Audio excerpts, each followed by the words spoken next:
Salam damai sejahtera bagi kita semua.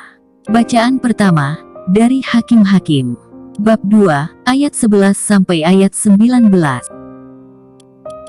Lalu orang Israel melakukan apa yang jahat di mata Tuhan, dan mereka beribadah kepada para Baal.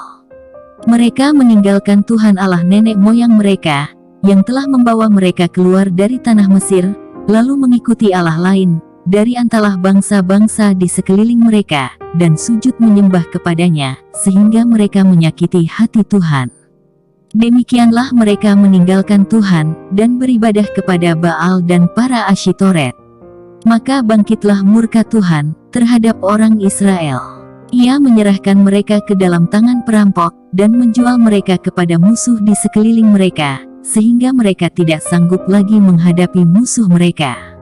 Setiap kali mereka maju, tangan Tuhan melawan mereka dan mendatangkan malapetaka kepada mereka, sesuai dengan apa yang telah diperingatkan kepada mereka oleh Tuhan dengan sumpah, sehingga mereka sangat terdesak. Maka Tuhan membangkitkan hakim-hakim, yang menyelamatkan mereka dari tangan perampok itu. Tetapi juga para hakim itu tidak mereka hiraukan, karena mereka berzinah dengan mengikuti Allah lain dan sujud menyembah kepadanya. Mereka segera menyimpang dari jalan yang ditempuh oleh nenek moyangnya yang mendengarkan perintah Tuhan, mereka melakukan yang tidak patut.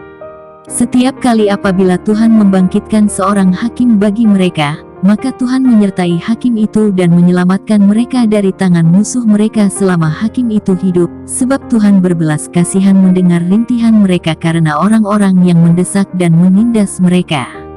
Tetapi apabila hakim itu mati, kembalilah mereka berlaku jahat, lebih jahat dari nenek moyang mereka, dengan mengikuti Allah lain, beribadah kepadanya dan sujud menyembah kepadanya. Dalam hal apapun mereka tidak berhenti dengan perbuatan dan kelakuan mereka yang tegar itu. Demikianlah sabda Tuhan.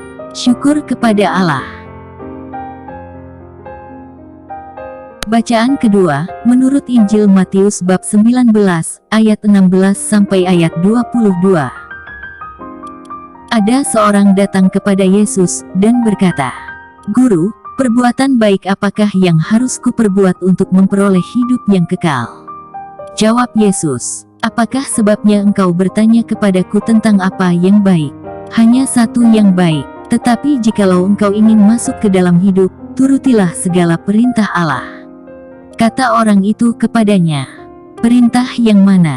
Kata Yesus, "Jangan membunuh, jangan berzinah, jangan mencuri, jangan mengucapkan saksi dusta. Hormatilah ayahmu dan ibumu, dan kasihilah sesamamu manusia seperti dirimu sendiri." Kata orang muda itu kepadanya, "Semuanya itu telah kuturuti, apalagi yang masih kurang?" Kata Yesus kepadanya, "Jikalau engkau hendak sempurna, pergilah, juallah segala milikmu, dan berikanlah itu kepada orang-orang miskin, maka engkau akan beroleh harta di sorga, kemudian datanglah kemari dan ikutlah aku."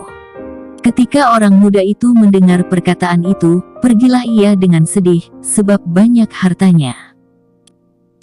Demikianlah Injil Tuhan. Terpujilah Kristus. Mazmur bab 106 ayat 34 sampai ayat 37, dilanjutkan ayat 39 sampai ayat 40, dilanjutkan ayat 43ab dan ayat 44. Mereka tidak memunahkan bangsa-bangsa seperti yang diperintahkan Tuhan kepada mereka, tetapi mereka bercampur baur dengan bangsa-bangsa dan belajar cara-cara mereka bekerja. Mereka beribadah kepada berhala-berhala mereka, yang menjadi perangkap bagi mereka. Mereka mengorbankan anak-anak lelaki mereka, dan anak-anak perempuan mereka kepada roh-roh jahat. Mereka menajiskan diri dengan apa yang mereka lakukan, dan berzinah dalam perbuatan-perbuatan mereka. Maka menyalalah murka Tuhan terhadap umatnya, dan ia jijik kepada miliknya sendiri. Banyak kali dilepaskannya mereka, tetapi mereka bersikap memberontak dengan rencana-rencana mereka, tenggelam dalam kesalahan mereka. Namun ia menilik kesusahan mereka, ketika ia mendengar teriak mereka. Demikianlah bacaan untuk hari ini. Tuhan Yesus memberkati. Amin.